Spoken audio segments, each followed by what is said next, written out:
Every morning at 4:30 a.m., I begin the same ritual I've performed for 35 years. Check every door, test every system, document every anomaly. The young teachers mock my clipboard, my timers, my unnecessary attention to detail. It's just a school, not a war zone, they say. But Sergeant Major Rodriguez knows the truth. Danger doesn't announce itself, it whispers. And on October 23rd, I heard it hissing from a corroded pipe in the basement. My name is Frank Rodriguez, and I've been the head custodian at Lincoln Elementary for 7 years. Before that, I spent 28 years in the Army Corps of Engineers, specializing in base infrastructure and chemical detection. I've built FOBs in Iraq, maintained water systems in Afghanistan, and kept soldiers alive by being paranoid about things that could kill them. Retirement didn't change my programming. It just changed my mission from protecting soldiers to protecting children. Lincoln Elementary sits in a middle-class neighborhood in Columbus, Ohio. Built in 1952, renovated twice, carrying the scars of decades like an old soldier. When I took the job, the principal, Dr. Susan Hayes, thought she was doing a veteran a favor. Simple work, she said. Mop floors, empty trash, fix leaky faucets, nothing stressful. She didn't understand. There's no such thing as simple work when lives depend on your diligence. My day starts at 430 hours. Always has, even on weekends. The body doesn't understand civilian time after 3 decades of military precision. By 4:45, I'm at the school, beginning what the staff calls Frank's Fort inspection. First, perimeter check. Walk the entire building exterior. Look for broken windows, damaged doors, signs of intrusion. Document everything. Mrs. Chen, the second-grade teacher who arrives early, once asked why I was photographing a crack in the sidewalk. Baseline documentation, I told her. Can't track changes without a baseline. She laughed like I'd told a joke. Second, entry and egress verification. Every door, every emergency exit, every window that could serve as evacuation route. Test the locks. Check the panic bars. Ensure nothing blocks the path. The fire marshal does this annually. I do it daily. Overkill, the assistant principal, Mr. Davis, calls it. Obsessive, the school psychologist suggests. Third, mechanical systems. This is where my Army training really kicks in. Boiler room electrical panels, HVAC systems, water heaters. I have sensors, bought with my own money, that detect gas leaks, carbon monoxide, unusual electrical readings. The school board questioned the expense. I didn't bother explaining how many soldiers I'd seen die from generator exhaust in poorly ventilated spaces. Fourth, interior systematic sweep. Every classroom, every closet, every space where danger could hide. I know which rooms have asbestos tiles, covered but present, which walls have lead paint, sealed but there, which areas have poor ventilation, documented and reported monthly. The younger teachers find my routine amusing. They've decorated my clipboards with smiley face stickers. They've made TikToks about military Mike the janitor and his war on dirt. They call my supply closet Fort Rodriguez and salute mockingly when I pass with my inspection sheets. Frank, this isn't the Pentagon, Miss Williams, the art teacher said last month. You don't need to treat toilet paper like ammunition. Proper inventory prevents shortages, I replied. She thought I was joking. Dr. Hayes has spoken to me about relaxing several times. Frank, I appreciate your thoroughness, but perhaps we could scale back the morning routines. Some teachers feel it's excessive. With respect, ma'am, I always reply. Infrastructure failure doesn't follow a convenient schedule. She sighs, pats my shoulder, and reminds me about the staff wellness seminars on work-life balance. I nod and continue my routines. In the Army, we had a saying, complacency kills. It doesn't stop being true just because you're mopping floors instead of clearing buildings. October 23rd started like every other day. 4:45 arrival. 445 arrival. 445 arrival. 450 begin perimeter check. The weather was changing. Cold front moving in. Temperature dropping fast. These are the conditions that stress old systems, make metal contract, reveal weaknesses. At 5:15, I entered the boiler room for mechanical inspection. Lincoln Elementary uses an old gas-fired boiler system, Modernized in 1987, but essentially the same bones from the 1950s. I know every pipe, every valve, every sound it should and shouldn't make. That morning, something was wrong. It wasn't dramatic. That morning, something was wrong. Just a whisper of sound that didn't belong. A hiss so faint you'd miss it over the boiler's normal rumble. But I'd spent years listening for IAD triggers, for the click of a mine, for the sounds that precede catastrophe. I pulled out my gas detector, a professional model I'd bought after the school's ancient detector failed its third inspection. The digital display usually reads 0 ppm for gas, maybe 510 ppm for co on a bad day. The reading made my blood freeze. 180 ppm carbon monoxide and climbing. Natural gas at 2% concentration. For context, 70 ppm of co can cause headache and fatigue. 150 ppm causes disorientation and unconsciousness.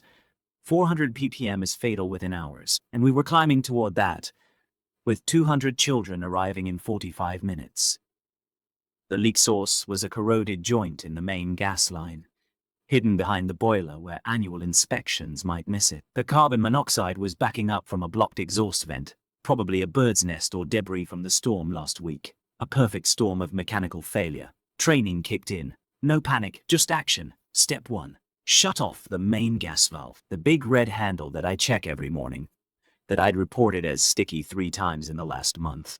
Step 2. Open all mechanical room ventilation. Every window, every vent, create airflow. Step 3. Evacuate and alert. This is where military protocol meets civilian reality. I pulled the fire alarm at 5:23. Then I called 911, not trusting the automatic alert system.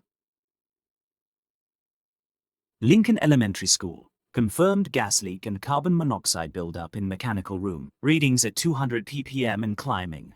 Request immediate hazmat response. This is not a drill. The dispatcher started asking questions. I cut her off.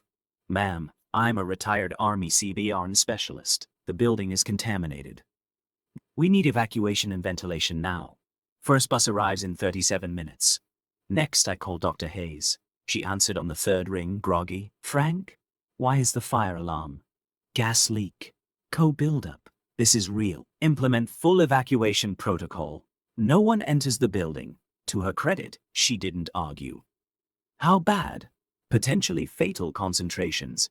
I've shut off the gas, but the building needs to vent. We need to intercept the buses. Oh my God, we need Antonio's shoe. Oh my God. The before-school program. My heart stopped. I'd forgotten. 20 kids arrive at 6 a.m. for early daycare. They'd been in the building for 5 minutes already. I'm going in, I said. Frank, no, wait for the fire department. I hung up and grabbed my gas mask. Yes, I keep one in my office. Judge me all you want. Today it would save lives. The early daycare program operates in the cafeteria, opposite side of the building from the boiler room. But co is insidious. It spreads silently, invisibly, following air currents and ventilation patterns I'd mapped in my obsessive morning routines. I found them in the cafeteria, 20 kids aged 5 to 10, and Mrs. Patterson, the daycare supervisor. Some children were already showing signs. Headaches, drowsiness, one boy was vomiting. Mrs. Patterson looked confused, disoriented. Everyone out, I shouted through the mask. Now, leave everything, Mr. Frank, a kindergartner asked. Why are you wearing that funny mask? No time for explanations. I started herding kids toward the exit, carrying the ones too dizzy to walk. Mrs. Patterson stumbled, nearly fell. Co-poisoning affects adults faster than children. Less body mass, higher metabolism. Children, we're playing a game, I announced. Emergency evacuation drill. Fastest class to the parking lot wins. It took 3 trips, 3 times back into increasingly toxic air. My gas mask protected me, but I could see the detector readings on my belt climbing. 250 ppm, 280 pm, 310 ppm. The last child out was Timothy Chen, a first grader who'd hidden under a table, thinking it was a tornado drill. I found him unconscious. Tiny body, shallow breathing. Shallow breathing. I scooped him up and ran, my 58-year-old niece screaming, my back spasming from the weight. Outside, chaos. Fire trucks arriving. Teachers showing up for work and being turned away. Dr. Hayes coordinating with first responders, and 20 confused, scared children sitting on the wet grass, some crying, some vomiting, all alive. "Timothy's not breathing right," I shouted, rushing to the paramedics. They took him, started oxygen immediately. Then they wanted to check me. "Old man, gas exposure, cardiac risk." I brushed them off and found the fire chief. "Chief, I'm former Army CBN. The leak's in the boiler room, southwest corner. Main gas is shut off, but you've got active contamination throughout the building. Co-levels were over 300 ppm and climbing. You need full ventilation protocol." He looked at me, this janitor in work clothes with a military gas mask, and nodded. "Show me." By 600, when the first bus should have arrived, the building was surrounded by emergency vehicles. Hazmat teams ventilated the structure. Paramedics treated 17 children and 1 adult for co-exposure. All survived, though Timothy spent 2 days in the hospital. The investigation revealed what I'd suspected. Systematic maintenance failures. The gas line corrosion had been developing for years. The exhaust vent blockage was recent, but predictable. The school's CO detectors were past their expiration date, their sensors degraded to uselessness. If I hadn't been there, if I hadn't done my paranoid morning inspection with my unnecessary professional equipment, the first sign of trouble would have been when children started collapsing in classrooms. At the detected concentrations, with prolonged exposure, we'd have had fatalities. Many fatalities. The aftermath was surreal. Local news. Hero janitor saves school. National coverage. Military veterans training saves 200 children. Awards, commendations, a key to the city. The same teachers who mocked my routines now defended them on social media. The school board that questioned my equipment purchases now mandated them district-wide. Dr. Hayes cried when she thanked me. "Frank, I'm so sorry. All those times I told you to relax, to scale back. I nearly got our kids killed." "You didn't know," I said. "That's why I check, because danger doesn't announce itself." They offered me a promotion. Director of Safety for the district. I turned it down. I'm a janitor. I mop floors, fix toilets, and yes, I run obsessive safety checks every morning at 4:30. The only difference now is that nobody laughs. My supply closet is still Fort Rodriguez, but now it's said with respect.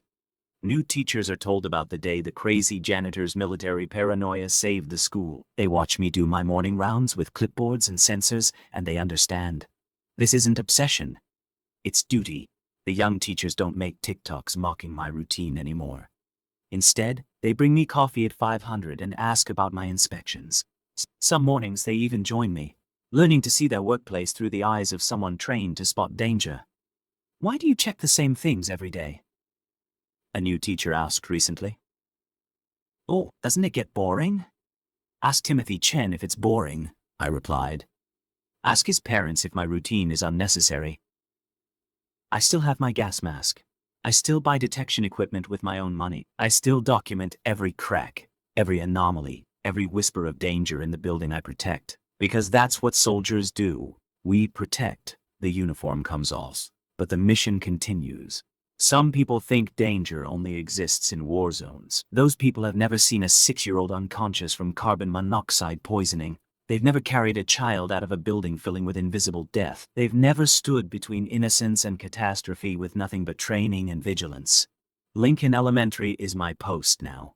The children are my mission. And every morning at 4:30, I begin the same ritual I've performed for 35 years. Check every door. Test every system. Document every anomaly. The only difference is now they know why, and they're grateful. Because danger doesn't announce itself, it whispers. And this old soldier is still listening.